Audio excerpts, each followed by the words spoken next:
ఆయుష్ను, ఆరోగ్యమును, అవకాశమును ఇచ్చిన దేవాతి దేవునికి కృతజ్ఞతాస్తుతులు చెల్లిస్తూ ఈరోజు కూడా కొన్ని మాటలు మనం బైబిల్ గ్రంథంలో నుండి ధ్యానం చేసుకుందామండి. మనం చాలా సందర్భాలలో అవకాశము అనేది ఎన్నిసార్లు మనకు వస్తుందో మనకు తెలీదు. కొంతమంది జీవితంలో ఒకసారి రావచ్చు, కొంతమంది జీవితంలో 10 సార్లు రావచ్చు. కాబట్టి 10 సార్లు అవకాశం వచ్చిన వారిని చూసి 10 సార్లు వాళ్ళకు వచ్చింది కాబట్టి నాకు అన్నిసార్లే వస్తుంది అనుకోవడానికి లేదు. ఎందుకంటే ఆయన సంకల్పంలో మన పట్ల ఆయన ప్రణాళిక ఏంటి అనేది మనకు తెలియదు. కాబట్టి బైబిల్ గ్రంథంలో వచ్చిన అవకాశాన్ని సద్వినియోగం చేసుకొనక తమ జీవితాలను నాశనం చేసుకున్నవారు చాలామంది కనిపిస్తారు మనకి. అయితే వారికి అవకాశం వచ్చినట్లు వారికి తెలియక పోగొట్టుకున్నారా, లేక అవకాశం వచ్చిన గర్వంతో పోగొట్టుకున్నారంటే రకరకాలు కనిపిస్తారు, 2 రకాలు కనిపిస్తారు. మనకి బాగా తెలిసిన విషయాలలో ఒకటేంటి అంటే ఆదాము హవ్వగారులు. దేవుడు వారికి సెలవిచ్చిన మాట ఏంటి అంటే, మీరు ఈ తోట చెట్లలోని ఏ ఫలమునైనా నిరభ్యంతరంగా తినండి, కానీ తోట మధ్యలో ఉన్న మంచి చెడ్ల తెలివినిచ్చు వృక్ష ఫలాన్ని మాత్రం మీరు తినొద్దు అని చెప్పారు. కొద్ది రోజులు బాగానే ఉన్నారు. పొరుగింటి వారి మాటలు ఆడవాళ్ళకి బహురుచిగా ఉంటాయి. అలాగే అంటే లోకల్లో కూడా సామెత ఉంది కదా, పొరుగింటి పుల్లకూర బాగుంటుందట, అది పుల్లల కూర అయినా చాలా టేస్ట్గా అనిపిస్తుంది. అలాగే చెప్పుడు మాటలు చాలా రుచిగా అనిపిస్తాయి. సర్పము హవ్వగారితో మాట్లాడినప్పుడు ఆ మాటలు చాలా వినసొంపుగా ఉన్నాయి. వెంటనే ఆ మాటలు విన్నారు, చేయకూడని పని చేశారు, ఆ ఫలమును తిని అపరాధములో పడి శాపాన్ని కొని తెచ్చుకున్నారు. బాగుంది. అయితే ఇప్పుడు వారు ఎప్పుడైతే పండు తిన్నారో, అక్కడ పండు తినడం అంటే కేవలం పండు తినడం కాదు, పండు తినడంలోని ఆంతర్యం ఏంటంటే వద్దు అన్న పని చేయడం, దేవుడిచ్చిన మాటను మీరడం అనేది ముఖ్యం అక్కడ. అంతేగాని ఆ పండు తిన్నంత మాత్రాన ఏం కాదు, చాలా ఫలాలు ఇచ్చారు ఆయన. ఇక్కడ విషయం ఏంటంటే ఆయన వద్దు అన్న పనిని చేశారు. అందుకే సమూయేలు గ్రంథంలో మనం చదువుకుంటాం కదా, సౌలు గారి విషయంలో సమూయేలు గారు వచ్చి మాట్లాడతారు. దేవుని మాట గురించి మాట్లాడుతున్న సందర్భంలో చాలా అద్భుతమైన మాట, అది అందరికీ తెలిసిందైనా ఒకసారి చూద్దామండి. సమూయేలు మొదటి గ్రంథము 15వ అధ్యాయము 22వ వచనం. సమూయేలు మొదటి గ్రంథము 15వ అధ్యాయము 22వ వచనం. అందుకు సమూయేలు, తాను సెలవిచ్చిన ఆజ్ఞను ఒకడు గైకొనుట వలన యెహోవా సంతోషించున్నట్లు. యెహోవా సెలవిచ్చిన ఆజ్ఞ ఒక వ్యక్తి గైకొంటే అదే ఆయనకి సంతోషం. అలా సంతోషించినట్లు ఒకడు దహన బలులను అర్పించుట వలన ఆయన సంతోషించునా? అంటే బలుల వలన నేను సంతోషించను, లేక బలుల వలన ఆయన సంతోషించరు, కానీ ఆయన ఇచ్చిన ఆజ్ఞను నెరవేరిస్తే చాలా సంతోషిస్తారట దేవుడు అంటూ ఆలోచించుము. బలులు అర్పించుట కంటే మాట వినుట శ్రేష్టము. నువ్వెన్నో చేసి ఏదేదో చేసేదానికంటే ఆయన చెప్పిన మాట వింటే ఆయనకి సంతోషమట. ఎప్పుడైతే పండు తిన్నారు, ఇక్కడ పండు తినడం అంటే మాటను మీరారో వెంటనే పాపం చేశారు. అయినప్పటికీ దేవుడు వారికి అవకాశం ఇచ్చారు. ఎలా ఇచ్చారు అంటే పిలిచారు ఆయన, ఆదామా ఎక్కడున్నావు అని. నిజంగా ఆయన ఎక్కడున్నారో దేవునికి తెలియదా అంటే తెలుసు, కానీ ఎక్కడున్నావు అనగానే నేను దాక్కున్న సంగతి దేవునికి తెలిసిపోయింది అనుకుని ఆదాము గారు పశ్చాత్తాపడతారు అనుకుని ఉంటారు దేవుడు. కానీ ఆదాము గారిలో అది రాలే. దాక్కోవడమే కాదు, పిలిచినప్పుడు బయటకొచ్చి కూడా నేను ఎందుకు చేశానంటే ప్రభువా, నేనైతే చేసేవాడిని కాదు, నీవు నాకిచ్చావే భార్యగా ఉండినట్లు, ఆమె వలన తినాల్సి వచ్చింది అన్నట్టు మాట్లాడారు ఆయన. పోని హవ్వగారిని అడిగినప్పుడు ఆవిడైనా పశ్చాత్తాపడిందా? అవునండి, నేను ఏదో చేశాను, నన్ను మన్నించండి, నా వల్లే నా భర్త కూడా తిన్నాడు, మేమిద్దరం తప్పు చేస్తామని మనకు క్షమాపణ చెప్పారంటే ఆవిడ మరొకరి మీద నెట్టేశారు. ఇక్కడ మనం ఆలోచిస్తే దేవుడు వారిని అడగకుండా శిక్ష విధించలేదు. అడిగారు అంటే అదే వారి జీవితంలో వారికి వచ్చిన అవకాశం. దాన్ని వారు కోల్పోయారు. ఇక రెండవ వ్యక్తి లేక సెకండ్ విషయం ఏంటి అంటే కయీను గారు. కయీను గారు కూడా తన తమ్ముడైన హేబేలు గారిని చంపేశారు. చంపిన వెంటనే దేవుడు హేబేలు గారిని చంపిన కారణం చేత కయీను గారిని ఏదైనా చేయొచ్చు. కానీ ఆయన అనుకుని ఏదో చేసేలా కయీను గారితో మాట్లాడారు. అయ్యా, నీ తమ్ముడు ఎక్కడా? కయీను, నీ తమ్ముడు ఎక్కడా? ఏమో నాకు తెలుసా, నేను కావలివాడనా? ఇంకా గర్వం, మూఢత, తిరుగుబాటు కనిపిస్తుంది కదా.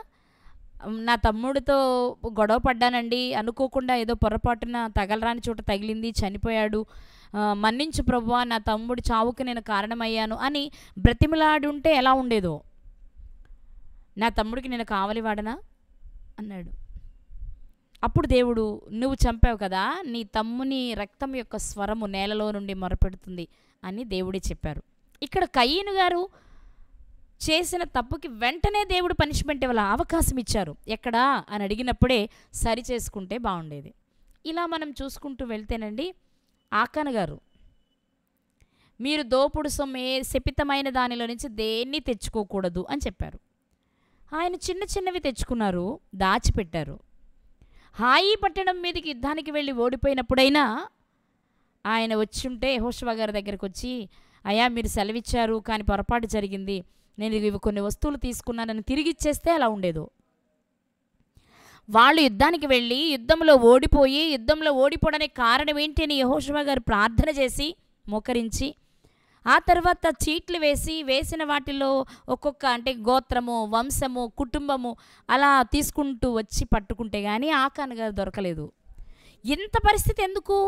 దేవుడు తేవద్దన్నాడు. ఒకవేళ నా వలన ఇది జరిగిందేమో, అంటే నా దృష్టికి అది చిన్నగా అనిపిస్తుంది, నా దృష్టికి అది కరెక్ట్ అనిపిస్తుంది, కానీ దేవుడు చెప్పిన మాటకి వ్యతిరేకంగా జరుగుతుంది కాబట్టి ఒకవేళ ఇది నేను చేసిన పొరపాటు వల్లేమో అనుకోగలిగితే మాత్రం చాలా గొప్ప విషయం అండి.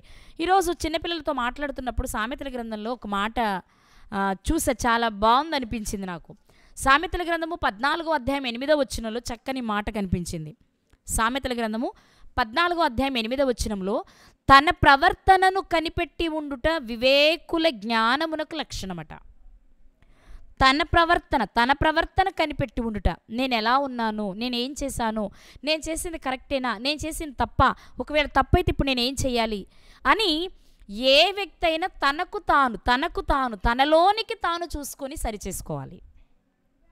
ఎందుకంటే మనం చేసే పనులు మనకే బాగా అర్థమవుతాయి, ఎదుటివారికి తెలియదు కదా. మన హృదయంలో ఏం ఆలోచిస్తావో మనకు తెలుసు, మన హృదయంలో ఎలాంటి ప్లాన్ చేసుకున్నామో మనకు తెలుసు, అది ఎదుటివారికి తెలియదు. అందువలన సరి చేసుకోవాలి అనుకునే వ్యక్తి కూడా చేయాల్సిన పని ఏంటంటే తన లోపలికి చూసుకోవాలి. నేను ఈ మాట మాట్లాడాను, నేను కరెక్టే మాట్లాడానంటారా, నేను మాట్లాడింది రైటే అయ్యి ఉంటుందా, అయితే పర్వాలేదు. ఒకవేళ తప్పైతే వెంటనే క్షమాపణ అడుగుదాం. అనుకోకుండా అనేసాను, ఏదో కోపంలో అనేసాను అని సారీ చెప్దాం. ఇది ఎప్పుడొస్తుంది? మనకు మనం టెస్ట్ చేసుకున్నప్పుడే, మనలోనికి మనం చూసుకుని పరిశీలన చేసినప్పుడే. అందుకే తన ప్రవర్తనను కనిపెట్టి ఉండుట వివేకుల జ్ఞానమునకు లక్షణమట. ఆ వ్యక్తి తనను తాను చూసుకునేవాడు వివేకి, తనను తాను చూసుకునేవాడు జ్ఞాని. అర్థమవుతుందండి? ఇప్పుడు శపితమైన పట్టణంలో, ఎరికో పట్టణంలో నుంచి ఏమీ తీసుకురావద్దు అన్నప్పుడు తీసుకొచ్చినప్పుడు నా వలనే ఈ నష్టమేమో అని ఆకాను గారు ఆలోచించుంటే బాగుండేది. ఆలోచించకపోవడం వలన నష్టం వచ్చింది. అంత వెతికి చివరికి కనుగొని వారు పట్టుకుని రంగంలోనికి తీసుకొచ్చే వరకు దాన్ని దాచిపెట్టించాడు. మనం ఇలా చూసుకుంటూ వెళ్తే ఎవరికి వాళ్లే, గెహాజీ గారు అంతే, అననీయ సప్పీరా గారు అంతే, ఇస్కరియోతు యూదా గారు అంతే కదా. ఇస్కరియోతు యూదా గారి గురించి చాలాసార్లు మాట్లాడుకున్నాం మనం. చెలికాడా, ముద్దుతో నన్ను అప్పగిస్తున్నావా అన్నారు యేసుక్రీస్తు వారు. అసలు ఆ మాట విన్నప్పుడే, అరే ఇంతగా నన్ను స్నేహితుడా అని పిలిచిన వ్యక్తిని నేను అమ్మేయడమా, కాదు, వద్దు, నేను తప్పు చేస్తున్నాను అని తనలోనికి తన ప్రవర్తనను తాను చూసుకుని ఉంటే బాగుండేది. మరో సందర్భంలో అన్నారు యేసుక్రీస్తు వారు, ముద్దు పెట్టుకుని నన్ను అప్పగించాలనుకుంటున్నావా యూదా అన్నారు. అప్పుడైనా ఆలోచిస్తే బాగుండేది. అలాగే పాత్రలో చెయ్యి ముంచివాడి నన్ను అప్పగించేవాడు అన్నప్పుడు నేనా ప్రభువా అన్నారు అందరూ. అందరితో పాటు నేను అనకపోతే బాగోదు అనుకుని అన్నాడు యూదా నేనా ప్రభువా అని. వెంటనే యేసుక్రీస్తు అవును నువ్వన్నట్టు నువ్వే అన్నారు. అప్పుడైనా అయ్యో నా సంగతి అంతా తెలిసిపోయిందే, ఇప్పుడు ఎలాగా, నేను మారకపోతే ఎలాగా, తప్పైపోయింది ప్రభువా అంటే ఎంత బాగుండేదో. ఎందుకంటే ఆయనను అప్పగించబోయేది ఎవరో యేసుక్రీస్తు వారికి ముందే తెలుసు. అయినప్పటికీ చివరి వరకు ఆయనకు అవకాశాలు ఇస్తూనే వచ్చారు. ఏ అవకాశాన్ని వాడుకోలేదు ఇస్కరియోతు యూదా గారు. ఇలా మనం చూసుకుంటూ వెళ్తే చాలామంది కనిపిస్తారండి, కానీ కొందరు వాడుకున్నారు. వాళ్ళు కూడా మనకు తెలుసు. దావీదు గారు ఉన్నారు. నాతాను గారు వచ్చి చెప్పగానే పశ్చాత్తాపపడ్డారు. బహు దుఃఖంతో కన్నీటితో తన పాపాన్ని కడుక్కున్నారు.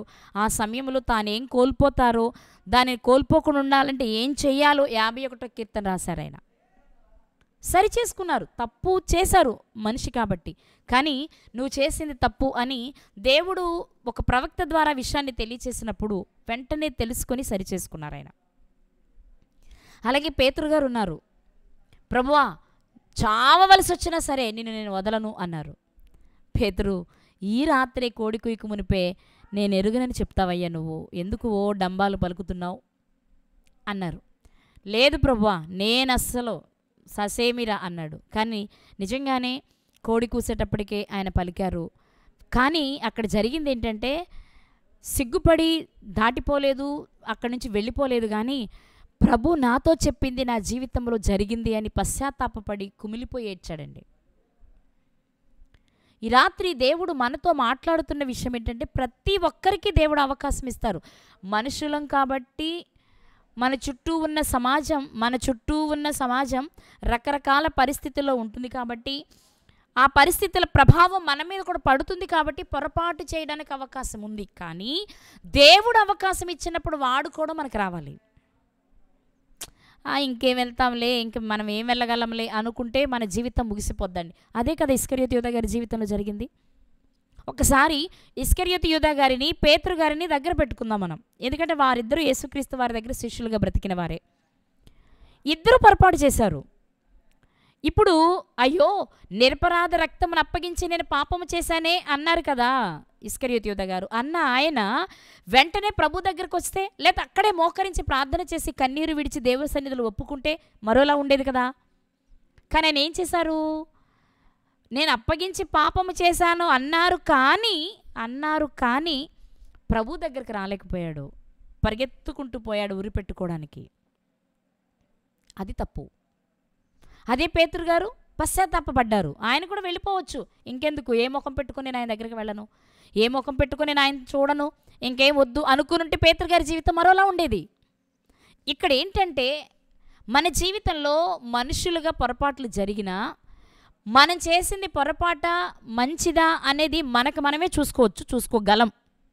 ఒకవేళ మనలోనికి మనం చూసుకోవడం చేత కాకపోతే మన చుట్టూ ఉన్నవారు తప్పకుండా చెప్తారు, అరే అలా తాకరా, నీ ఆరోగ్యం పాడవుతుంది, అమ్మా ఎందుకు అలా చేస్తున్నావు, మనుషుల దృష్టిలోనూ నువ్వు చెడైపోతున్నావు, దేవుని దృష్టిలోనూ పాపిగా మిగిలిపోతావు, వద్దమ్మా అది మంచి పని కాదు, అలా మాట్లాడకు, అలా చేయకు అని మనకు చెప్తారు. చెప్పినప్పుడు మనకు మంచి చెప్పేవారు, మనకు హితబోధ చేసేవారిని మనం శత్రువులుగా భావించకుండా ఉంటే మన జీవితం చాలా బాగుంటుంది. లేదు అంటే మన జీవితం భయంకరంగా ఉంటుంది. ఇలాగే అవకాశం వచ్చినా సద్వినియోగం చేసుకొని ఒక స్త్రీని ఈ రాత్రి మీ ముందు పెట్టడానికి నేను ఆశపడుతున్నాను. ఆమె ఎవరు అంటే ఆమె కూడా ఒక వేశ్య. వేశ్య అనగానే మీ దృష్టి రాహాబు గారి దగ్గరికి వెళ్తుంది. కానీ ఆమె వాడుకుందండి. రాహాబు అనబడే వేశ్య తనకొచ్చిన అవకాశాన్ని వాడుకుంది కదా. వేగి చూడడానికి వచ్చిన మనుషులను ప్రాణానికి తెగించి దాచిపెట్టడం వలన ఆమె జీవితం ధన్యమైంది. ఆమె కాదు, ఆమె కుటుంబాన్ని సైతం రక్షించుకోగలిగింది. అన్నదమ్ములను, అక్క చెల్లెలను, తండ్రి ఇంటి వారిని రక్షించుకోవడమే కాదండి, ఒక నీతిమంతుడైన వ్యక్తిని భర్తగా పొందుకుంది.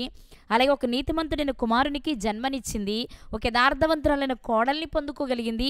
వీటన్నిటికీ కారణం ఏంటి అంటే తనను తాను చూసుకుంది, వివేకవంతురాలయ్యింది, జ్ఞానవంతురాలయ్యింది, తెలివి కలిగినదయ్యింది. ఆమె జ్ఞానవంతురాలు తన ఇల్లు కట్టును అన్నట్లు ఆ జ్ఞానవంతురాలు చేసిన పనేంటి అంటే తాను ఒకవేళ లోకం మెచ్చని వృత్తిలో ఉన్నా లోకమంతా చేయని ఒక మంచి పని చేసింది ఆమె.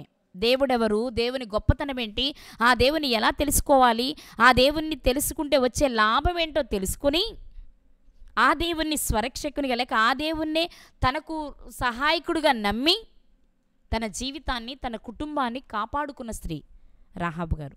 కానీ అవకాశం వచ్చి చేజార్చుకున్న వేశ లేక అవకాశం వచ్చి చేజార్చుకున్న వ్యభిచారిని గురించి మీకు పరిచయం చేయాలనుకుంటున్నాను నేను ఈరోజు. ఆమె ఎవరు అంటే ఒక మంచి ప్రవక్తకు భార్య. ఆయన ఎవరు అంటే హోషేయ ప్రవక్త. హోషేయ ప్రవక్త భార్య పేరు గోమెరు. ఆమె జీవితంలో కూడా దేవుడు ఆమెకు అవకాశం ఇచ్చారు, కానీ ఆమెకు వాడుకోవడం చేత కాలేదు. ఎలాగో ఏంటో కొంచెం సేపు మనం జ్ఞాపకం చేసుకుందామండి. హోషేయ గ్రంథం ఒకసారి చూద్దాం. హోషేయ గ్రంథము 1వ అధ్యాయము. బైబిల్ గ్రంథంలో ఒక ప్రవక్తగా చలామణి అయిన వ్యక్తినా మనకు తెలుసు కదా. ప్రవక్తలు అంటే ప్రార్థన చేయాలి, వాక్యం చెప్పాలి, స్వస్థత చేయాలి, చనిపోయిన వారిని లేపాలి. ఇన్ని పనులు, ఇన్ని భారాలు వారి మీద ఉంటాయి. ముఖ్యంగా దేవుడు చెప్పిన విషయాన్ని ప్రజలకు చెప్పాలి. ఆ చెప్పేటప్పుడు వచ్చే ప్రతి బాధను అనుభవించాలి. మనకు తెలిసిందే, యెషయా గారితో దేవుడు చెప్పారు, నువ్వు 3.5 సంవత్సరాలు దిగంబరిగా ఉండాలి, చెప్పులు లేకుండా నడవాలి అని. చేశారు. ఇర్మియా గారికి చెప్పారు, నువ్వు అసలు పెళ్ళే చేసుకోకూడదు అని. చేసుకోలేదు. హోషేయ గారికి కూడా చెప్పారు, వారికిలా కాదు భిన్నంగా చెప్పారు. ఏం చెప్పారు, ఏంటి ఆయన జీవితం అనేది ఈరోజు మనం జ్ఞాపకం చేసుకుందాం. ఈ హోషేయ గారు ఎవరు అంటే ఒక ప్రవక్త. ఈయన తండ్రి పేరు బెయేరి. చూద్దాం ఒకసారి. 1వ అధ్యాయము 1వ వచనం. హోషేయ గ్రంథము 1వ అధ్యాయము 1వ వచనంలో, ఉజ్జియా, యోతాము, ఆహాజు, హిజ్కియా అను యూదారాజుల దినములలోనూ, యెహోయాషు కుమారుడైన యెరోబామును ఇశ్రాయేలు రాజు దినములలోనూ, బెయేరీ కుమారుడైన హోషేయకు ప్రత్యక్షమైన యెహోవా వాక్కు. హోషేయ అనే పేరు మనకి చాలామంది కనిపిస్తారు. మనకు బాగా తెలిసిన పేరు యెహోషువ గారికి ముందు పేరే హోషేయ. హోషేయ అనే పేరుకి అర్థం రక్షణ లేక మోక్షం. ఈయన తండ్రి పేరు బెయేరి. ఇతను, ఈ హోషేయ గారు ఏ రాజుల కాలంలో ప్రవక్తగా ఉన్నారు అంటే, యూదాని ఉజ్జియా, యోతాము, ఆహాజు, హిజ్కియా 4 రాజులు పరిపాలించిన కాలం అది. అదే సమయంలో ఇశ్రాయేలీలను యెహోయాషు అతని కుమారుడైన యెరోబాము పరిపాలించిన కాలం. మనకు తెలుసు కదా. మనకు తెలుసు, మొదటి యెరోబాము అయినటువంటి యెరోబాము గారి కాలంలో ఇశ్రాయేలీలు 2 భాగాలు, అంటే రెహబాము, యెరోబాము. యూదయాని, రెహబాము, ఇశ్రాయేలీని యెరోబాము పరిపాలించారు కాలంలో. అది అక్కడ విడిపోయిన రాజ్యము రెండు రాజ్యాలుగా, ఉత్తర రాజ్యము, దక్షిణ రాజ్యంగా విభాగింపబడింది. 2 రాజులు పరిపాలిస్తూ వచ్చారు. ఈ హోషేయ గారు ప్రవక్తగా ఉన్నప్పుడు యూదయాన్ని పరిపాలించిన రాజులు ఎవరంటే ఉజ్జియా గారు, యోతాము గారు, ఆహాజు గారు, హిజ్కియా గారు. ఈ 4 రాజుల కాలంలో హోషేయ గారు ఉన్నారు. అలాగే అటువైపు ఇశ్రాయేలీలు పరిపాలిస్తున్న రాజైన యెహోయాషు కుమారుడైన యెరోబాము గారి కాలం అనమాట. ఇటువైపు ఇశ్రాయేలీ రాజులు, ఇటువైపు యూదా రాజుల కాలంలో ఇతను ఒక ప్రవక్తగా ఉండి దేవుని దగ్గర నుంచి వచ్చిన ప్రతి విషయాన్ని రాజులకు, ప్రజలకు తెలియచేస్తూ ఒక ప్రవక్తగా చలామణిలో ఉన్నారు. ఈయన తండ్రి పేరు బెయేరి. ఇతనిని దేవుడు పిలిచి ఏం చెప్తున్నారు, కొన్ని మాటలు మనం చూద్దాం. 2వ వచనం. మొదట యెహోవా హోషేయ ద్వారా ఈ మాట సెలవిచ్చెను, జనులు యెహోవాను విసర్జించి బహుగా వ్యభిచరించి ఉన్నారు గనుక నీవు పోయి వ్యభిచారము చేయు స్త్రీని పెండ్లాడి వ్యభిచారము వల్ల పుట్టిన పిల్లలను తీసుకొనుమని ఆయన హోషేయకు ఆజ్ఞ ఇచ్చెను. హోషేయ గారిని పిలిచారు దేవుడు. హోషేయ ఇట్రా, చిత్తం ప్రభువా, ఏంటి సెలవియండి. ఏం చెప్పను హోషేయ, ఎన్ని చేస్తూ వస్తున్నాను నేను నా ప్రజలైన వారికి, కానీ వారు నా మాట వినట్లేదు, నా ఆజ్ఞను గైకొనట్లేదు, అందుకే నాకు సంతోషం లేదు. కాబట్టి నువ్వు ఒక పని చేయాలయ్యా, చెప్పండి ప్రభువా, ఎవరికేం చెప్పాలి? ఇశ్రాయేల్ రాజు దగ్గరికి వెళ్ళమంటారా, యూదా రాజుల దగ్గరికి వెళ్ళమంటారా? వాస్తవానికి ఈయన ఇశ్రాయేలీలకు ప్రవక్త అండి. ఎవరి దగ్గరికి వెళ్ళమంటారు, ఏం చెప్పమంటారు? సెలవియండి. సమూయేలు గారితో ఏలీ గారు చెప్పినట్లుగా నీ దాసును ఆలకించుచున్నాడు, సెలవివ్వండి అని ఉంటారు. అప్పుడు దేవుడు చెప్తున్న మాట మనం చదివాం ఏమనంటే, జనులు యెహోవాను విసర్జించి బహుగా వ్యభిచరించి ఉన్నారు కనుక నీవు పోయి వ్యభిచరిస్తున్న వారి దగ్గరకు వెళ్ళి, దేవుడు కోపపడుతున్నాడు, దేవుడు బాధపడుతున్నాడు, దేవుడు నాతో మీకు ఈ మాట చెప్పమంటున్నాడు, మీరు వ్యభిచరిస్తున్నారట, వ్యభిచరించొద్దని చెప్పమనట్లా. వారు చేస్తున్నది వ్యభిచారం. వాళ్ళు వ్యభిచారం చేస్తుంటే దేవుడు ప్రవక్తని పిలిచి చెప్తున్నాడు, వాళ్ళు వ్యభిచారం చేస్తున్నారు కాబట్టి వ్యభిచారం చేసే వాళ్ళు వారు చేసిన వ్యభిచారమును బట్టి నన్ను ఎంత బాధ పెడుతున్నారో తెలియాలంటే నువ్వు ఒక పని చెయ్యి. నువ్వు వెళ్ళి వ్యభిచారము చేసే ఒక స్త్రీని పెళ్లి చేసుకో. ఏమండి, బట్టలు లేకుండా ఉండొచ్చు, గోచి పెట్టుకొని, పెళ్ళి లేకుండా ఉండొచ్చు, అమ్మా నాన్న వండి పెడతారు తిని, కానీ బట్టలు వేసుకొని ప్రవక్తగా చలామణి అవుతూ మంచిగా బ్రతుకుతూ, తీరా పెళ్ళి అంటే సంబరం కదండి, విందులు వినోదాలు డాన్సులు చిందులు లోకమైతే ఇప్పుడు. మరి ప్రవక్తకు పెళ్ళంటే పెద్ద పెద్ద ప్రవక్తలు, గొప్ప గొప్ప ప్రవక్తలు. వాస్తవానికి హోషేయ గారి కాలంలో ఆమోసు గారు ప్రవక్తగా ఉన్నారు, యెషయా గారు ప్రవక్తగా ఉన్నారు. ఈయన సమకాలీన ప్రవక్తల వారు. మరి యవ్వనుడైన హోషేయ గారు ప్రవక్తగా ఉన్నప్పుడు ఆయన పెళ్లి చేసుకుంటున్నాడంటే సమకాలీన ప్రవక్తలు వచ్చేవాళ్ళు, సమకాలీన దైవజనులు వచ్చేవారు కదా, వాళ్ళందరి సమక్షంలో అంగరంగ వైభవంగా పెళ్లి చేసుకోవాలి వాస్తవానికి. కానీ దేవుడు చెప్తున్నాడు, ఇదిగో హోషేయ, నా కోసం ఓ పని చేస్తావా? ఒక వ్యభిచారిని చూసి పెళ్లి చేసుకుంటావా? ఒక వ్యభిచారిని చూసి పెళ్లి చేసుకుంటావా? నిజంగా ఈ మాట వినగానే హోషేయ గారి గొంతులో వెలక్కాయ పడినట్టు ఉండాలి, వెలగపండు పండినట్టు అయి ఉండాలి. ఏంటి ప్రభువా నువ్వు చెప్తుంది? నాతో జీవితాన్ని పంచుకునే స్త్రీ వ్యభిచారిని చేసుకోమంటావా? ఆమెతో నేను ఎలా కలిసి జీవించగలను? ఎలా మంచి మాటలు పలకగలను? ఆమెతో మంచి మాటలు ఎలా పలకగలను? ఆమెతో మంచం ఎలా పంచుకోగలను? ఆమెతో జీవితాన్ని ఎలా పంచుకోగలను? ఆమెను వెంటబెట్టి సమాజంలో నేను ఎలా తిరగగలను? ఏం చెప్తున్నావు ప్రభువా? ఏ ఆస్తి లేకపోయినా పేద అమ్మాయిని చేసుకోమంటావా? చేసుకుంటా. అందమే లేదు, నల్లగా కర్రిగా ఉండే అమ్మాయిని, అందవిహీనంగా ఉండే అమ్మాయిని చేసుకోమంటావా? చేసుకుంటా. ఒకవేళ నాకులా ప్రవచించలేని, నాలా భక్తి చేయలేని అమ్మాయిని చేసుకోమంటావా? చేసుకుంటా. ఎందుకంటే అవన్నీ లోపలుండేవే, ఎవరికి కనిపించేవి కావు. నాకు పెద్ద ఇబ్బంది ఉండదు, ఏం పర్వాలే, ఉంటా. కానీ మీరు చెప్తున్నది చాలా కష్టం నాకు అన్నారో లేదో కానీ అనుకొని మాత్రం ఉంటారు. ఎందుకంటే దేవునితో చెప్పేంత ధైర్యం మనకు ఉండదు. కానీ ఒకవేళ ఆ సన్నివేశం ఎలా అనిపిస్తుంది అంటే, ప్రభువా ఇలాంటి పరిస్థితి, అసలు ఆమె నేను ఎలా తాకగలను? ఆమె వ్యభిచారి కదా, ఆ వ్యభిచారితో నేనెలా జీవితాన్ని పంచుకొని? ఏం చెప్తున్నారు మీరు? నేను ఎవరిని? ఒక సాధారణ విశ్వాసిని కాదే, ఒక ప్రవక్తను కదా. ప్రజలందరూ నా మాట కొరకు ఎదురు చూస్తారు కదా, నా నోట నుండి వచ్చే మాట విని చెయ్యాలని ఆశపడతారు కదా. అలాంటి వారి మధ్యలోనికి ఒక వ్యభిచారిని చేసుకున్న నేను ఎలా వెళ్ళను ప్రభువా? ఎక్కడైనా ఇద్దరం కలిసి వెళ్ళాల్సి వస్తే ఆమెను వెంట పెట్టుకొని నేను ఎలా వెళ్ళను ప్రభువా? ఇవన్నీ ధైర్యం ఉంటే పైకి అడగొచ్చు, లేకపోతే కనీసం ఇవన్నీ ఆలోచించుకొని ఉండాలి ఆయన. కానీ ఆయనకి తెలుసు, ఏమన్నా తెలుసా? దేవుడు సెలవిస్తే అది ఖచ్చితంగా చెయ్యాలి, చేసి తీరాలి. అది మనమే చెయ్యాలి కదా. మనం చాలాసార్లు మాట్లాడుకున్నాం. ఇర్మియా గారు చెప్పారు, నేను బాలుణ్ణి ప్రభువా, నేను వెళ్ళి చెప్పలేను, నా మాట ఎవరు వినరు యూదులు. లేదు, నువ్వు వెళ్ళాలి, వెళ్ళకపోతే నీ సంగతి నేను చూస్తా అన్నారు దేవుడు. తప్పలేదు, బాలుణ్ణి అనుకుని ఆగిపోలేదు, కానీ వెళ్ళే చెప్పారు. మనకి చరిత్రలో కూడా తెలుసు మోషే గారు. మరి ఆయన చరిత్ర ఏంటి? 3 అధ్యాయాల చరిత్ర దేవుడు మాట్లాడితే వినేసి, ప్రభువా ఏమో ప్రభువా, నువ్వు ఎవరిని పంపాలనుకుంటా వాళ్ళనే పంపు, నేను వెళ్ళను ప్రభువా, మీకు తెలియదు అక్కడ పరిస్థితులు, నేను వెళ్ళను ప్రభువా అన్నారు. నువ్వే వెళ్ళాలి మోషే, అది నువ్వే చేయాలి, నువ్వు పుట్టిందే అందుకో. ఎంత నసిగినా ఎంత గొనిగినా, కావాలంటే నీకు తోడు మీ అక్కను పంపిస్తా, కావాలంటే తోడు నీకు మీ అన్నయ్యని పంపిస్తా, కానీ నువ్వే వెళ్ళాలి. ఫరోకి దేవునిగా నిన్ను చేస్తున్నా, కావాలంటే మీ అన్నయ్య నోటిని వాడుకో, చక్కగా మాట్లాడతాడు మీ అన్నయ్య, వాడుకో, కానీ నువ్వు వెళ్ళాలి. హోషే గారు కూడా అర్థమైపోతుంది. మోషే గారు చేయాల్సిన పని మోషే గారే చేశారు, అహరోను గారు చేయాల్సిన పని అహరోను గారే చేశారు, ఇర్మియా గారు చేయవలసిన పని ఇర్మియా గారే చేశారు, యోనా గారు చేయవలసిన పని యోనా గారే చేశారు. ఇది నేను చేయవలసిన పని నేనే చేయాలి.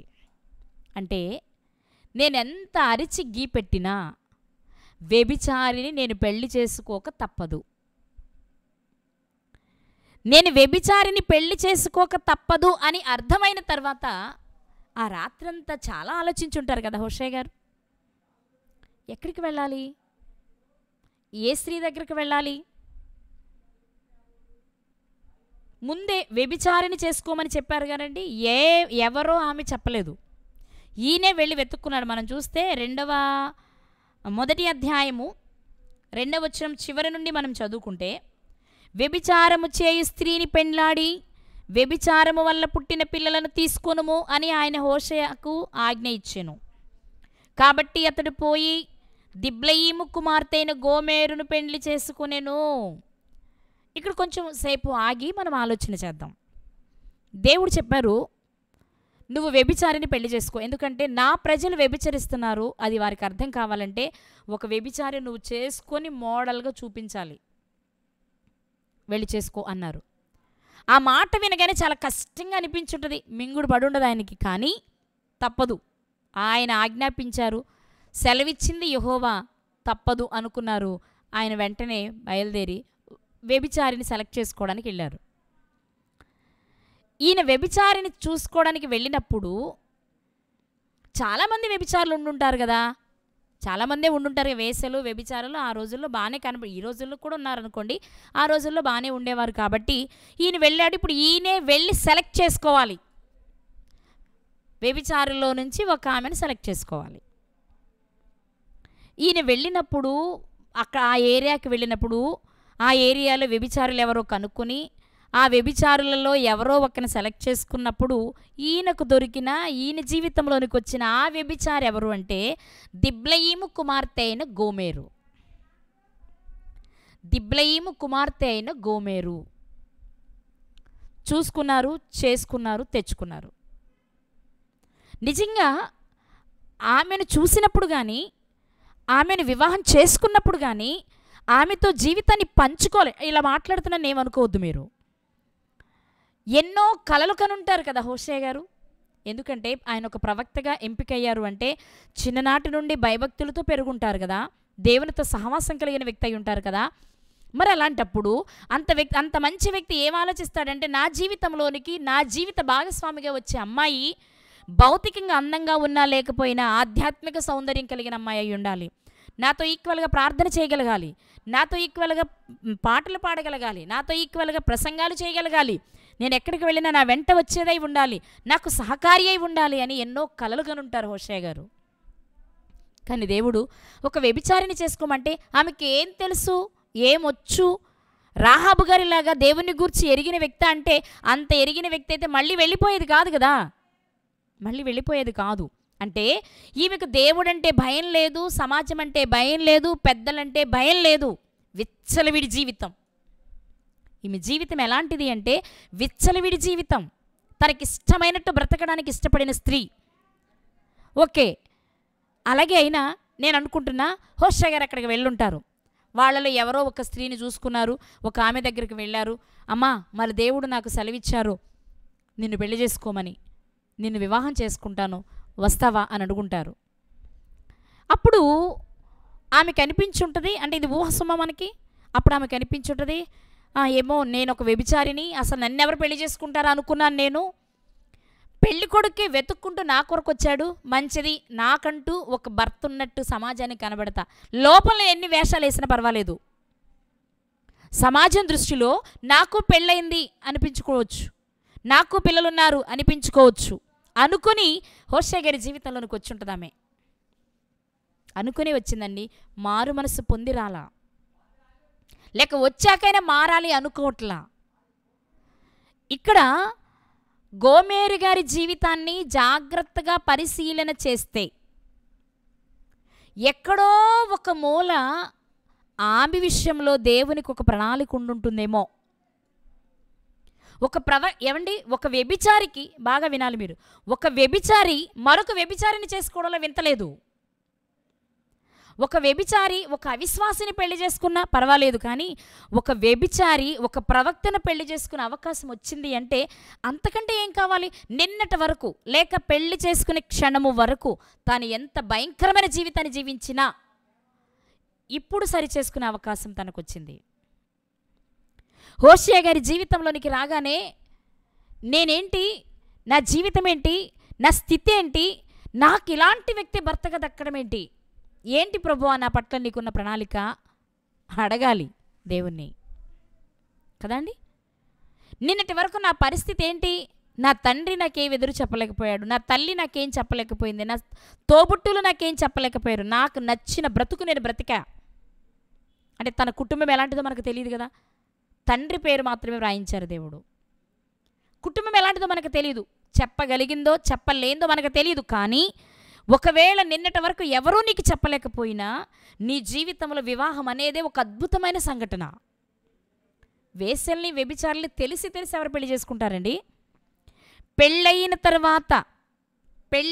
తరువాత నీ భార్య వేశ్య అని కానీ నీ భార్య వ్యభిచారని కానీ తెలిసితేనే కలిసి కాపురం చేయడానికి ఇష్టపడం. మన మంచోళం కాకపోయినా,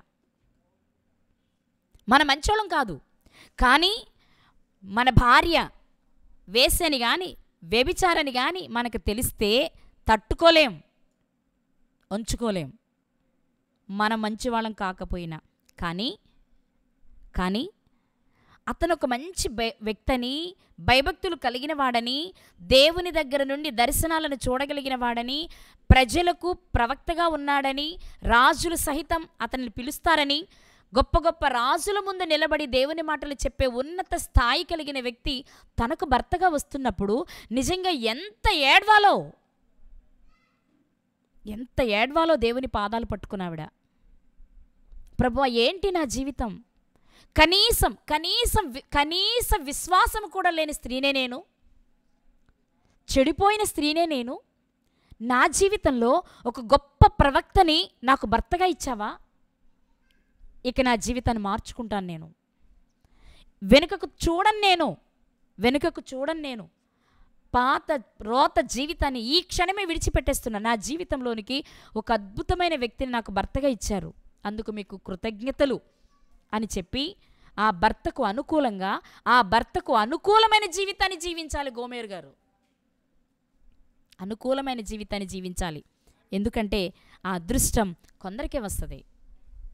వారెంత చెడ్డవారైనా, వారెంత దుర్మార్గులైనా, వారెంత పాపులైనా దేవుడు వారి జీవితంలో ఒక అవకాశం ఇస్తే నిజంగా దాన్ని వాడుకోవాలి గోమేర్ గారు.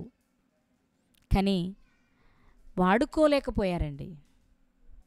ఒక మంచి ప్రవక్త తనకు భర్త అయినా నిన్నటి వరకు నీ జీవితం ఎలాంటిదైనా, అమ్మా దేవుడు చెప్పారమ్మా నాకు చేసేదేం లేదు చెప్పుంటుంది ఆవిడ కూడా. నేను ఎవరినో తెలుసా అండి, నన్ను చేసుకోవడానికి వచ్చారు మీరు, నేను ఒక వ్యభిచారిని మీకు తెలుసమ్మా, వ్యభిచారినే చేసుకోమన్నారమ్మా ఆయన, అందుకే వచ్చానమ్మా అని చెప్పుంటారు ఆయన. మీరు ఇవన్నీ తెలిసే చేసుకుంటున్నారా, నన్ను నిజంగా ఇష్టపడే చేసుకుంటున్నానమ్మా. ఎందుకని? దేవుడు చెప్పారమ్మా. మామూలుగా అయితే నేను ఇష్టపడను, కానీ దేవుని ఆజ్ఞ కాబట్టి నేను చేసుకోక తప్పదు. నిన్ను వివాహం చేసుకోవడం ద్వారా నన్ను చూపించి ఇశ్రాయేలు ప్రజలకు బుద్ధి చెప్పాలనుకుంటున్నాడు దేవుడు. నా జీవితమే దేవుడు కోరుకున్న ప్రజలకు పాఠం అవుతుంది అంటే తలంచానమ్మా.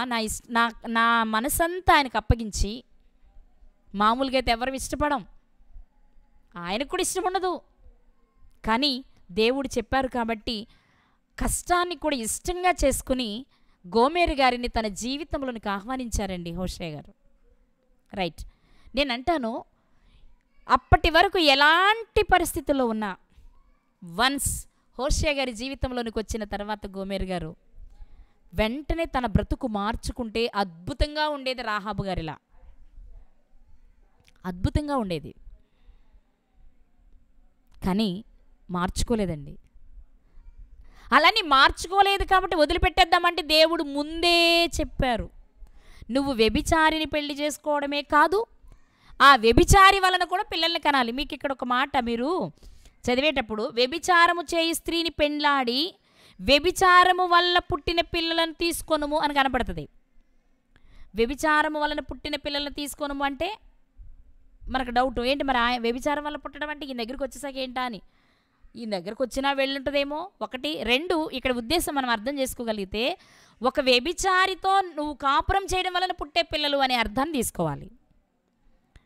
దేవుడు ముందే చెప్పారు ఏమని తెలుసా, నువ్వు భార్యగా చేసుకున్న తర్వాత ఆమెతో నేను పిల్లల్ని కనడం ఏంటి అని యూదా కుమారుల్లా చేయొద్దు, ఏరు ఓనానుల్లాగా. నువ్వు పిల్లల్ని కనాలి, నువ్వు పిల్లల్ని కనాలి, నువ్వు పిల్లల్ని కనాలి. అది ఇంకా కష్టం కదండి.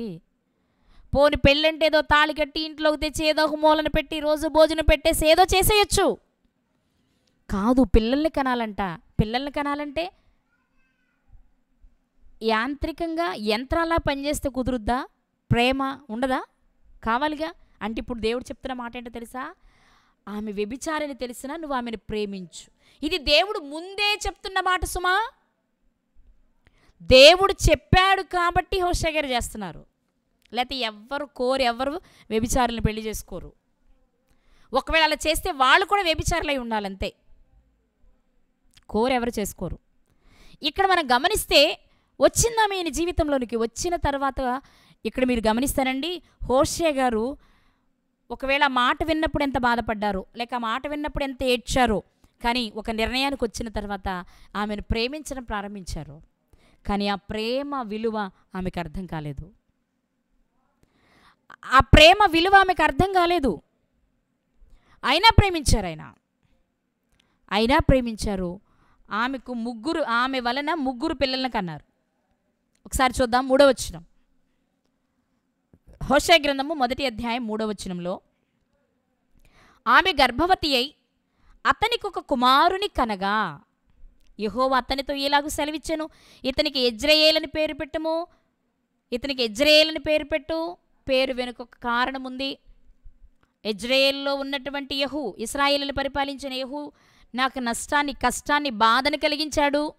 ఆ బాధను తీర్చుకోవాలి కాబట్టి, అది అర్థం అవ్వాలి అంటే నీకు పుట్టిన కుమారుడికి యెజ్రెయేలని పేరు పెట్టు అన్నారు దేవుడు. రైట్, పెట్టారు. ఇప్పుడు నేను అంటాను, పెండ్లి చేసుకొని హోషే గారి జీవితంలోనికి వచ్చేటప్పటికే ఆమె సగం చచ్చిపోవాలి, పాపాన్ని విడిచిపెట్టాలి, హోషే గారికి అనుకూలంగా తన జీవితాన్ని మలుచుకోవాలి. పోనీ ఇప్పటి వరకు తిరిగి వచ్చింది కాబట్టి, లేదా చాలామందితో జీవితాన్ని గడిపి వచ్చింది కాబట్టి ఇంకొంచెం ఉందేమో అనుకుందాం. కానీ ఒక కుమారుడు పుట్టగానే అయినా ఆమెలో మార్పు రావాలి. ఒక కుమారుడు పుట్టినప్పుడైనా ఆమెలో మార్పు రావాలి. ఏమనో తెలుసా, అయ్యో ప్రభువా, అసలు నాకు పిల్లలే పుడతారనుకోలేదు నేను. ఎందుకంటే ఆ వృత్తి చేసుకుంటూ అలా బ్రతికేస్తూ నా జీవితాన్ని గడిపేయాలనుకున్నాను. కానీ అలాంటి నా జీవితంలో నేను చెప్పుకోవడానికంటూ ఒక భర్తనిచ్చావు. అవును కదండి. ఉదాహరణకి వ్యభిచారులైన, వేశ్యలైన తీసుకుంటే మనము ఇప్పుడు 4 వచ్చిపోతూ ఉంటారు కదా వాళ్ళ దగ్గరికి 4 వచ్చిపోతూ ఉంటారు కదా. ఒకవేళ వాళ్ళు చాలా జాగ్రత్తగానే ఉంటారు. ఒకవేళ జాగ్రత్తగా లేక గర్భవతులైతే ఎవరి వలన గర్భం ధరించారు ఎలా తెలుస్తుంది? ఒక బిడ్డకు జన్మనిచ్చిన తర్వాత ఈ బిడ్డకు తండ్రి ఎవరు అంటే ఆమె 4తో పోయేటప్పుడు ఎవరో తండ్రి చెప్పడం కష్టం కదా. ఒక నెలలో ఆమె దగ్గరికి 10 మంది వచ్చిపోతే 10 మందిని ఎవరి వలన తాను గర్భవతి అయింది ఎలా చెప్పగలదు? చెప్పలేదు. కానీ అలాంటి గోమేరు గారి జీవితంలో ఇతను నా భర్త అండి, ప్రవక్త అండి అని చెప్పుకునే అవకాశం దేవుడిచ్చాడు ఆమెకు. అంతేనా? అతని వలన ఒక కుమారుణ్ణి కూడా ఇచ్చాడు. నిజంగా భర్తను చేసుకుని లేకపోతే హోషే గారిని చేసుకోవడం వలన ఒకవేళ ఆమెలో మార్పు రాకపోయినా కుమారుడు పుట్టిన తర్వాత అయినా మార్పు రావాలి. ఎందుకంటే ప్రభువా, ఒకవేళ స్త్రీగా గర్భఫలము మీద ఉన్న మమకారంతో నేను ఎవరైనా ఒక బిడ్డకు ఒకవేళ జన్మనిచ్చినా ఆ బిడ్డ ఎవరి వలన పుట్టాడో చెప్పుకోవడం కష్టం.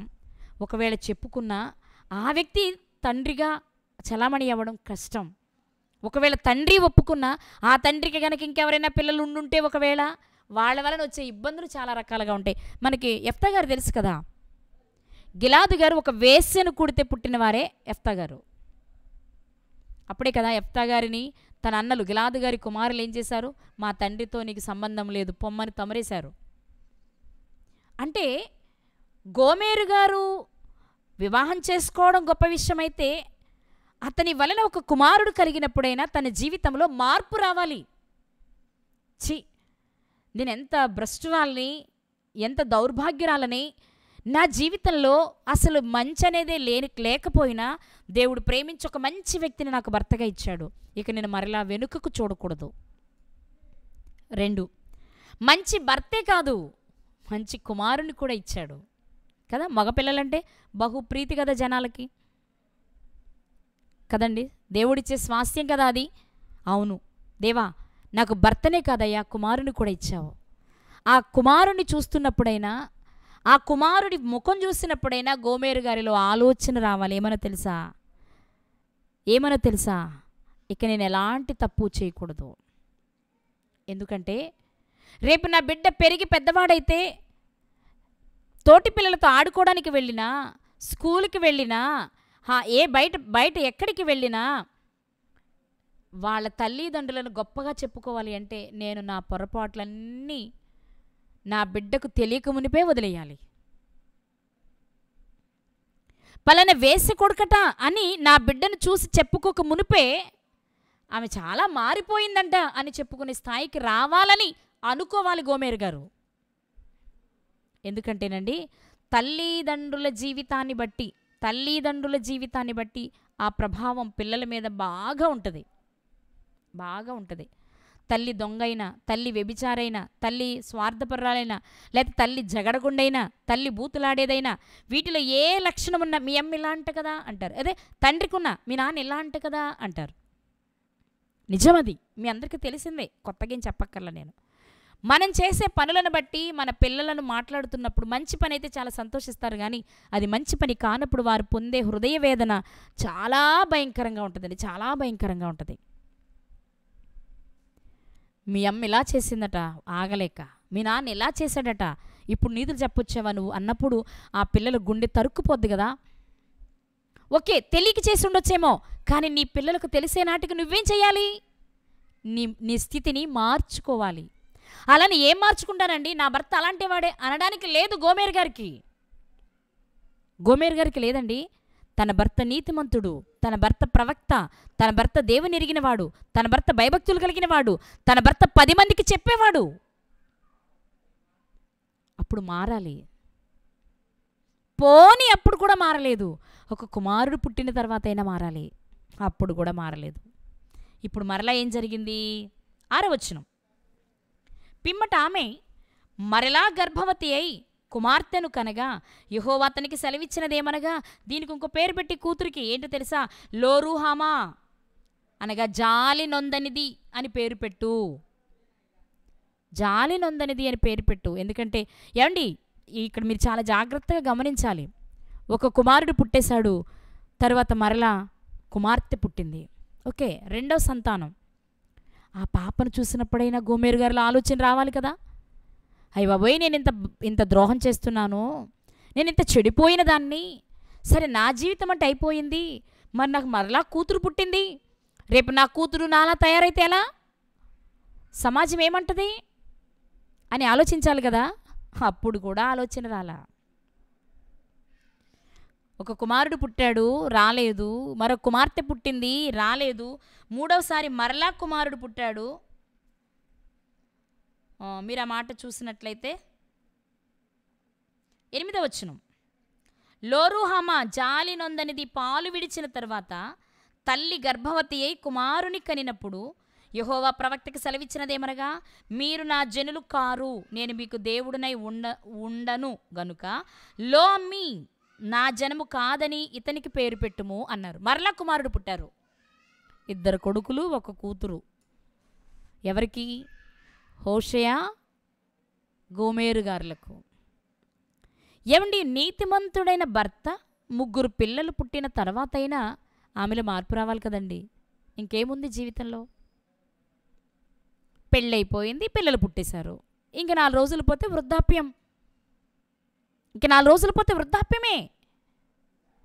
అంత మాత్రాన నేను నా పాత జీవితాన్ని కొన్ని సందర్భాలలో మనం ఏదైనా మనకు తెలియక మునుపు లేక వివాహానికి మునుపు ఏదైనా మిస్టేక్ చేసుంటే వివాహం అయిన తర్వాత ఆ సందర్భాలు, ఆ సన్నివేశాలు ఎప్పుడైనా జ్ఞాపకం వచ్చినప్పుడు అరే ఈ చిన్న తప్పు చేయకుండా ఉంటే ఎంత బాగుండేది అనిపిస్తుంది. అప్పుడు తెలియలేదు, అబ్బా అప్పుడే కనుక ఈ విషయం తెలుసుంటే నిజంగా ఈ తప్పు చేసేవాళ్ళం కాదు అనిపిస్తుంది. కానీ గోమెరి గారి జీవితాన్ని మనం చూస్తున్నప్పుడు ముందు బాగాలేదు ఆమె జీవితం. పోనీ అలాని ఆమె మరొక వ్యభిచారిని పెళ్లి చేసుకుంది. ఆయన వ్యభిచారి కాబట్టి నేనేం చేయనండి, ఆయన వ్యభిచారి ఆయనకు నచ్చినట్టు ఆయన బ్రతుకుతున్నాడు, నేను నాకు నచ్చినట్టు బ్రతుకుతున్నానని చెప్పడానికి లేదు. ఆమె భర్త ఒక ప్రవక్త. సరే ఆయన ఎప్పుడు ప్రవక్త అండి, ఎప్పుడు దేవుడు అంటాడు, ప్రార్థనలు అంటాడు, వాక్యం అంటాడు, దర్శనాలు అంటాడు, దేవుడిచ్చిన మాటని చెప్పాలంటాడు, నన్ను పట్టించుకోడు, నా కోరిక తీర్చడు అంటానికి ఏమైనా ఉందంటే 3 పిల్లలకు జన్మనిచ్చింది. కేవలం హోషే గారి వలన 3 బిడ్డలకు జన్మనిచ్చింది. అంటే బాగానే సంతోషపెడుతున్నాడుగా. తన మనసు చంపుకొనైనా దేవుని చిత్తానికి తల వంచాడు ఆయన. గోమెరి గారు తన జీవితంలోకి వచ్చిన తర్వాత ఆమెను సంతోషపెట్టాలనుకున్నాడు. ఎందుకంటే దేవుడు చెప్పాడు నువ్వు పిల్లల్ని కనాల్సిందే అని, వ్యభిచారిని చేసుకోవాల్సిందే అని. వ్యభిచారినే చేసుకున్నారు, ఆమె వల్లనే పిల్లల్ని కన్నారు.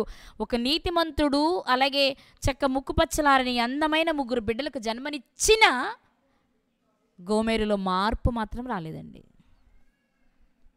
3 బిడ్డలు కనేసిన తర్వాత ఆమెకు అనిపిస్తుంది నా పాత జీవితమే బాగుంది నాకు. అక్కడైతే అమ్మా నాన్న నాకు ఎదురు చెప్పేవాళ్ళు కాదు. అక్కడైతే తోబుట్టువులు నన్ను ఏం అనలేరు, ఏమనంటే వదిలిపెట్టి వెళ్ళిపోతాను బయటికి, నా ఇష్టానుసారంగా బ్రతకొచ్చు, మనకు ఎదురు లేదు, ఆడింది ఆట పాడింది పాట, ఇష్టానుసారంగా బ్రతకొచ్చు, అదే బాగుంది. వెళ్ళిపోదాం అనుకుంది. 3 బిడ్డల్ని భర్తని వదిలిపెట్టి మరలా వెళ్ళిపోయింది. మరలా వెళ్ళిపోయిన దేవుడు ఏం చేశారో ఒక మాట మరలా చూద్దామండి. హోషే గ్రంథము 3వ అధ్యాయము. హోషే గ్రంథము 3వ అధ్యాయము మొదటి 2 వచనాలు. మరియు యెహోవా నాకు సెలవిచ్చినదేమనగా, ఇశ్రాయేలీలు ద్రాక్ష పండ్ల అడలను కోరి ఇతర దేవతలను పూజించినను యెహోవా వారిని ప్రేమించినట్లు, వారితర దేవతలను పూజించినను యెహోవా వారిని ప్రేమించినట్లు నువ్వేం చేస్తావో తెలుసా, దాని ప్రియునికి ఇష్టురాలై వ్యభిచారిణియగు దాని యొద్దకు నీవు పోయి దాన్ని ప్రేమించుము. కాగా నేను 15 తులముల వెండియు ఏదుము ఎవలను తీసుకొని దానిని కొని ఆమెతో ఇట్లాంటిని. వెళ్ళిపోయారు మళ్ళీ 3 బిడ్డల తర్వాత. వెళ్ళిపోయినా దేవుడు మరలా పిలిచి చెప్తున్నాడు. బహుశా నేను మామూలుగా చెప్తున్నానండి వాడుక మాటలు. బస్సు వెళ్ళిపోగానే హోషే గారు అనుకుని ఉంటారు, అమ్మయ్య పీడ విరగడైందిరా బాబు, దేవుడు చెప్పినట్టు తెచ్చుకున్నాను, పిల్లల్ని కనేసాను, పోతే పోయిందిలే, నా పిల్లల్ని పెట్టుకుని శుభ్రంగా బ్రతుకుదాం అనుకుని ఉంటారేమో. అనుకుంటున్న టైంలో పిలుస్తున్నాడు దేవుడు, ఇట్రా హోషేయ ఇట్రా, ప్రభా మీరు చెప్పినట్టే చేశాను ప్రభా, నేను వ్యభిచారినే పెళ్లి చేసుకున్నా, పిల్లల్ని కన్నా, మీరు చెప్పినట్లే పేర్లు పెట్టా, అయిపోయింది అనుకున్నావా, నీ భార్య వెళ్ళిపోయింది కదా, తెచ్చుకో. నేను ఇశ్రాయేలులను ప్రేమించినట్లుగా నువ్వు నీ భార్యను ప్రేమించాలి. ఇతర దేవతలను ఆరాధిస్తూ ఎక్కడ ప్రారంభమైంది? ఒకనాడు ఐగుప్తు నుంచి బయలుదేరి మార్గమధ్యంలోనే విగ్రహాలను చేసుకున్న చరిత్ర. ఆనాటి నుండి మనుషులలో విగ్రహారాధన పోలేదు.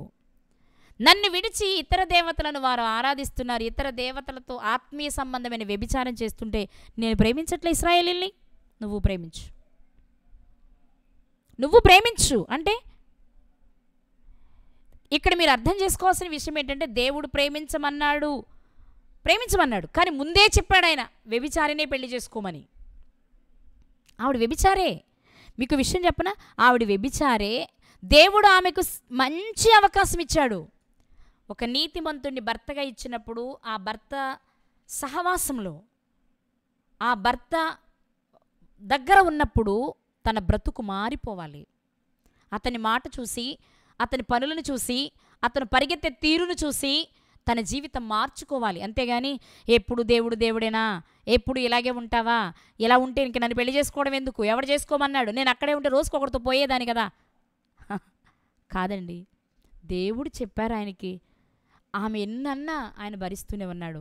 ఆమె ఇవన్నీ అనే ఉంటుంది. ఎందుకంటున్నాను ఈ మాట అంటే, 3 పిల్లల్ని కన్న తర్వాత వెళ్ళిపోయింది ఆవిడ అంటే, మళ్ళా వెళ్ళిపోయింది అంటే మీరు ఇక్కడ ఆలోచించాలి. ఆమె మనసు ఇక్కడికి వచ్చినా ఈ వ్యక్తులను చూసి మారే స్థితిలో లేదు. నేను అనుకుంటాను హోషే గారు, ప్రవక్త గారు దేవునితో ఎక్కువ కలిసి ఉన్నారు కాబట్టి నిలబడగలిగారు, కానీ లేకపోతే ఆయన బ్రతుకు ఎలా ఉండేదో మరి. ఎందుకంటే దుష్ట సాంగత్యం మంచి నడవడిని చెరుపును కదా. కానీ ఆయన నిత్యము ప్రార్థనాపరుడు కాబట్టి జయించగలిగారు. రెండోది, దేవుడు ముందే చెప్పాడు కాబట్టి మనసులో దాన్ని ప్రక్కన పెట్టుకుని దేవుడు చెప్పినట్టు చేసుకుంటూ పోతున్నారు. ఇప్పుడు ఇక్కడ దేవుడు చెప్తున్నారు, నీ భార్య వెళ్ళిపోయింది అనుకుంటున్నావేమో హోషేయ, వెల ఇచ్చి కొని తెచ్చుకో అన్నారు. వెళ్ళిపోయిన ఆమెను మరలా డబ్బులిచ్చి కొని తెచ్చుకున్నారట కదా. మనం చదివాం కదా, ఎంత ఇచ్చి కొని తెచ్చుకున్నారు? 15 తులముల వెండి, ఏదుము ఎవలను తీసుకొని దానిని కొని ఆమెతో ఇట్లా ఆమెను కొనుక్కునే తర్వాత చెప్పిన మాటలు అవి. అంటే ప్రారంభమే వ్యభిచారని తెలుసు, అయినా చేసుకున్నారు దేవుని మాట ప్రకారము. పిల్లల్ని కన్నారు దేవుని మాట ప్రకారము. 3 పిల్లల్ని కన్న తర్వాత కూడా వెళ్ళిపోతుందంటే ఈమె మనస్సు ఏంటి, గోమెరు గారి జీవితం ఏంటి అంటే మీరు ఒక విషయాన్ని ఇక్కడ ఆలోచన చేయాలి. ఇర్మియా గ్రంథము 4వ అధ్యాయము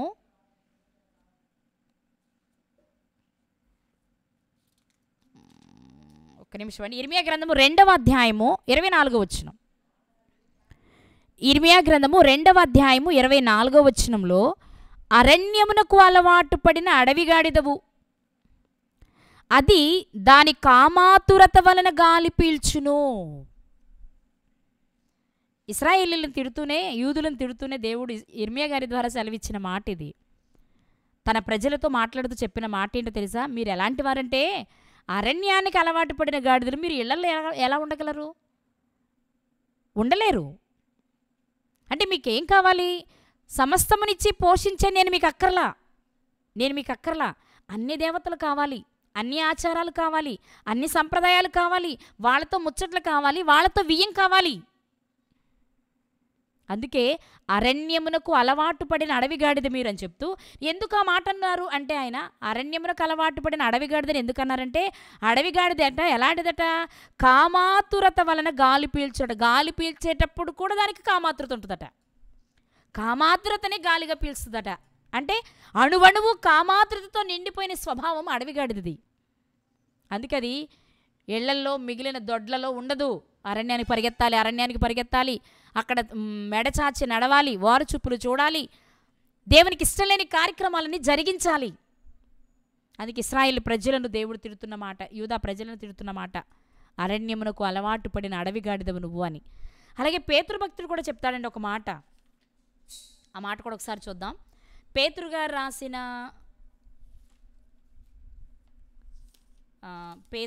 రాసినటువంటి 2వ పత్రిక 2వ అధ్యాయము 14వ వచనం.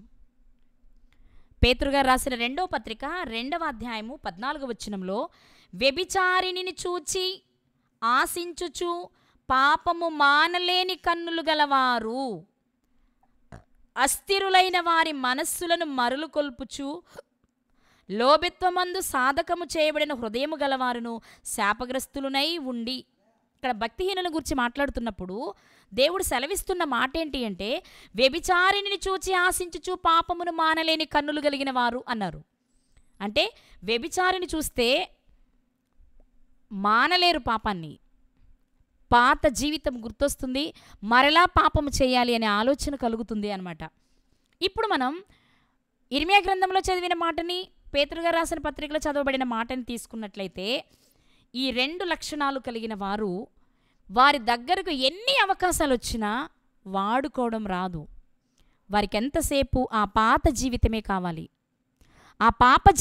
కావాలి, అందుకే గోమెరు గారు ఏం చేశారంటే, హోషేయ గారిని విడిచిపెట్టి మరలా పాప జీవితంలోనికి వెళ్ళిపోయారు. ఈ రాత్రి దేవుడు గోమెరు గారి జీవితం ద్వారా మనకు నేర్పిస్తున్న అతి ప్రాముఖ్యమైన విషయం ఏంటో తెలుసా? నా జీవితంలో కూడా దేవుడు అవకాశాలు ఇస్తారు. అవకాశాలు వాడుకోవడం అనేది మన చేతుల్లో ఉంది. ఇస్తారు అంటే భౌతికంగా చూసినప్పుడు మేము గొప్పవాళ్ళవి, మాకేంటి, మేము మంచోళ్ళం అనుకుంటావేమో, కానీ నీ హృదయ స్థితి నీకు తెలుసు, నిన్ను సృజించిన దేవునికి కూడా తెలుసు. రేపు లెక్క నువ్వే ఆయనకి చెప్పాలి, ఆయన ముందే నువ్వు లెక్క చెప్పాలి. ఈ సంగతి మరచిపోకూడదు క్రైస్తవులు ఎవరు. నేనంటాను, గత కాలంలో మనం ఎంతోమంది గురించి మాట్లాడుకున్నాం. అవకాశం ఉండి వాడుకోలేని వారు, అవకాశం ఉండి వాడుకున్నవారు.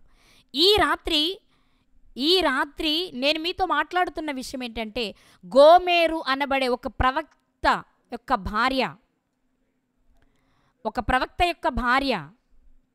ఏం చేస్తున్నారో తెలుసా? ప్రవక్తకు భార్య అయినా, 3 బిడ్డలకు జన్మనిచ్చినా, అతన్ని విడిచి బిడ్డలను విడిచి కూడా పాపం వైపే పరుగులెడుతుంటే ఆమెకు వచ్చిన అవకాశాన్ని కోల్పోయినట్టు కాదంటారా? హోషేయ గారు భర్త కావడమే దేవుడు ఆమెకి ఇచ్చిన మొదటి అవకాశం. ఎజ్రాయేలుకి జన్మనివ్వడమే 2వ అవకాశం. లోరుహామకు జన్మనివ్వడం 3వ అవకాశం. లో అమ్మీకి జన్మనివ్వడం 4వ అవకాశం. వెల ఇచ్చి కొనుక్కురావడం 5వ అవకాశం. ఇన్ని అవకాశాలు ఇచ్చిన ఆమె జీవితం ఏంటి? అరణ్యమునకు అలవాటు పడిన అడవిగాడిద లాంటి స్వభావమేనా? పాపమును చూచి ఆశించి వ్యభిచారిని చూసి పాపమును మానలేని కన్నులు కలిగిన వారేనా? అంటే ఈరోజు క్రైస్తవుల పరిస్థితి కూడా అలాగే ఉంది కదండి. ఈరోజు క్రైస్తవుల పరిస్థితి ఎలా ఉంది? అలాగే ఉంది. దేవుడు మన జీవితంలో ఎన్నో అవకాశాలు ఇస్తున్నారు. ఎన్నో సందర్భాలలో, ఎన్నో వాక్యాల ద్వారా, ఎంతోమంది బోధకుల ద్వారా మనలో ఉన్న లోపాలను సరిచేయడానికి దేవుడు ఇష్టపడి ప్రతిరోజు మనతో మాట్లాడుతుంటే, ఆ రోజు ఏం వాక్యం వింటాంలే అనుకుంటున్నాం కొన్ని సందర్భాల్లో. నేను ఒక్కదానే చేస్తున్నానా ఏంటి, లోకమంతా అలా లేదా అనుకుంటున్నాం కొన్ని సందర్భాలలో. ఒకవేళ ఇలాగే అనుకొని మనం బ్రతికితే, దేవుడిచ్చిన అవకాశాలన్నీ పూర్తయిపోతే అక్కడే ఉన్న కనుగొనలేని అందులుగా మిగిలిపోతాం. మన బ్రతుకు దుర్భరంగా మారిపోతుంది ప్రియులారా. ఇక్కడే కాదు, ఆ లోకానికి వెళ్ళే అవకాశాన్ని కోల్పోయిన జీవితాలు అయిపోతాయి మనవి. ఇక్కడ సమాజము మంచిగా అనిపించదు. మనకు పుట్టిన పిల్లలు మనల్ని మెచ్చుకోరు, లేదా మనల్ని కట్టుకున్న భర్త మనల్ని మెచ్చుకోడు, మన కన్న తల్లిదండ్రులు మనల్ని మెచ్చుకోరు, మన అత్తమామలు మనల్ని మెచ్చుకోరు. సరే వీళ్ళు మెచ్చుకోకపోతే మెచ్చుకోపోయారులే అనుకుందామంటే రేపు పరలోకం కూడా రాదు. కాబట్టి దేవుడిచ్చే అవకాశాలను వాడుకునే ఒక దావీదు గారిలా, ఒక రాహాబు గారిలా ఉంటారా? అవకాశాన్ని వాడుకోలేని ఒక ఇస్కరియోతు యూదా గారిలా, ఒక గోమెరు గారిలా ఉండాలనుకుంటున్నారా? నా జీవితంలో ఇప్పటికే ఎన్నో అవకాశాలు ఇచ్చుంటారు కదా ఆయన. ఒకవేళ ఈ రాత్రే మనం మిగిలిన్నాము, మన జీవితంలో ఇది మిగిలింది అంటే ఇదే చివరి దినం అయితే ఇది నీకు నాకు చివరి అవకాశం. దీనిని వాడుకోవడానికి నువ్వు ఇష్టంగా ఉంటే ఈ రాత్రి నీలోనికి నువ్వు చూసుకో, నీ ప్రవర్తనను నువ్వు చూసుకో, జ్ఞానవంతురాలుగా మారు, లేక జ్ఞానవంతుడిగా మారు. దేవుడిచ్చే అవకాశాన్ని సద్వినియోగం చేసుకొని పరలోకాన్ని పొందుకుందాం. ఈ రాత్రి దేవుడు గోమెరు గారి జీవితం ద్వారా మనతో మాట్లాడుతున్న అద్భుతమైన విషయం ఏంటో తెలుసా? ఒక నీతిమంతుని భర్తగా పొందిన జీవితాన్ని చక్కబరుచుకోలేని దౌర్భాగ్యురాలు, 3 బిడ్డలకు జన్మనిచ్చిన పిల్లల ముఖాలు చూసైనా సరే తన బ్రతుకును మార్చుకోలేని దౌర్భాగ్యురాలు. అలాంటి దౌర్భాగ్యపు స్థితిలో మనం ఉన్నామేమో, సరి చేసుకుంటామని దేవుడి రాత్రి మనకు అవకాశం ఇచ్చారు. మనము వాస్తవానికి హోషేయ గోమెరుల జీవితాన్ని దేవుడు ఎందుకు రాయించారు? ఎందుకు పనిగట్టుకొని హోషేయ గారిని వ్యభిచారిని పెళ్లి చేసుకోమన్నారు అంటే, ఇశ్రాయేలు ప్రజలు దేవుని విషయంలో జరిగిస్తున్న పనది. దేవుడు ఎన్నో మేళ్లు చేసి, ఎన్నో ఉపద్రవాల నుంచి దాటించి, వారికి నాయకునిగా, వారికి తండ్రిగా ఉండి నడిపిస్తుంటే, నడిపించి ఆయన వదిలిపెట్టి దారి వెంబడి వెళ్ళే ప్రతి చోట ఇర్మియా గ్రంథంలో 100 సార్లు వ్రాయబడిన మాట, కనబడిన ప్రతి చెట్టుతోనూ వ్యభిచరించారట, కనబడిన ప్రతి రాయితోనూ వ్యభిచరించారట. అంటే విగ్రహారాధన చేశారు వాళ్ళు. ఇది ఇశ్రాయేలు ప్రజలు యెహోవా దేవునికి మధ్య జరిగిన సంఘటన అనుకుంటే, ఇప్పుడు క్రైస్తవులుగా మనమేం చేస్తున్నామా తండ్రికి? మనం ఇంకా ఇతరతరమైన వాటిని విగ్రహాలుగా పెట్టుకుని విగ్రహారాధన చేసి వ్యభిచారులుగానే ఉన్నాం. గోమెరు గారికి ఏం తక్కువ కాదు మనం కదా. ధనాపేక్ష అనే విగ్రహారాధన, వ్యభిచారం అనే విగ్రహారాధన, బైబిల్ చదవకపోవడం అనే విగ్రహారాధన, లోక సంబంధమైన శరీరాశలో మునిగిపోవడం అనే విగ్రహారాధన, జీవపడంబం అనే విగ్రహారాధన, ఇవన్నీ విగ్రహారాధనలు కావా? శరీరాన్ని పోషించుకోవడం, భోగేచ్ఛల కొరకు పరుగులు తీయడం, ఇవన్నీ ఈరోజు క్రైస్తవులు అనబడుతున్న మనము గోమేరు గారిలా చేసుకున్నటువంటి విగ్రహాలు. ఈరోజు మనల్ని చూసి కూడా దేవుడు చెప్తున్నమాట. ఇర్మియా గారు చెప్పిన విషయమే కానీ, పేతురు గారు చెప్పిన విషయమే కానీ, హోషేయ గ్రంథంలో వ్రాయబడిన విషయాలే కానీ మనం చూసి పరిశీలన చేస్తే మనకు అర్థం అవ్వాల్సిన విషయాలు ఏంటో తెలుసా? ఆ రోజు హోషేయ గోమేరుల జీవితం అక్కడెప్పుడో జరిగిపోయింది. ఇప్పుడు మనకెందుకు అంటే, ఇశ్రాయేలు ప్రజలు ఎలా ఉన్నారో నేడు క్రైస్తవులు అలాగే ఉన్నారు. ఇశ్రాయేలు ప్రజలను చూసి దేవుడు ఎంత బాధపడ్డాడో ఆ బాధ అర్థం కావడానికే హోషేయ గారిని పెళ్లి చేసుకోమన్నారు, వ్యభిచారిని. ఆ సంఘటనలు చదువుతున్నప్పుడు నా వలన దేవునికి ఏదైనా బాధ కలుగుతుందనే ఆలోచన ఈరోజు మనకు రావాలి. ముందే చెప్పాను కదా, సామెతల గ్రంథం 14వ అధ్యాయం 8వ వచనంలో చదువుకున్నాం. తన ప్రవర్తనను తాను చూచుకునేవాడే వివేకము గల జ్ఞానవంతుల యొక్క లక్షణమట. ఇది మనకుందా లేదా? ఎంత వాక్యం విన్న మూర్ఖులుగా ఉండాలనుకుంటే నేనేం చేయలేను. కానీ దేవుడు ఈ రాత్రి తెలియచేస్తే, ఒకవేళ నిన్నటి వరకు మనం ఎలా ఉన్నా, దేవుని తెలిసి బాప్తిస్మం తీసుకొని తప్పు చేసినా సరే, ఈ రాత్రి నీకు చివరి అవకాశమేమో. ఈ రాత్రి ప్రభు పాదాలు పట్టుకో, నీ పాత రోత జీవితాన్ని తీసి కడిగి వేసుకో, పవిత్రపరచుకో, పరలోకం వెళ్ళడానికి ప్రయత్నం చేయి. అప్పుడు దేవుడు సంతోషిస్తాడు. బలులు అర్పించుట కంటే ఆజ్ఞ గైకొనడం ఆయనకిష్టం, సంతోషం. ఆయన ఆజ్ఞ ఏంటి అంటే, నన్ను మాత్రమే సేవించండి, నేను తప్ప మరొక దైవం మీకు ఉండకూడదు. కాబట్టి ఆయననే దేవునిగా, ఆయనను మాత్రమే సృష్టికర్త కాబట్టి ఆయనను మాత్రమే మనం సేవించవలసిన వారిగా గుర్తించి మనలోని లోపాలన్నీ సరిచేసుకుని దేవుని సంతోషపెట్టే పనిలో మనమంతా ఉందాం. అలాంటి కృప దేవుడు మనందరికీ దయచేయునుగాక. ఆమెన్.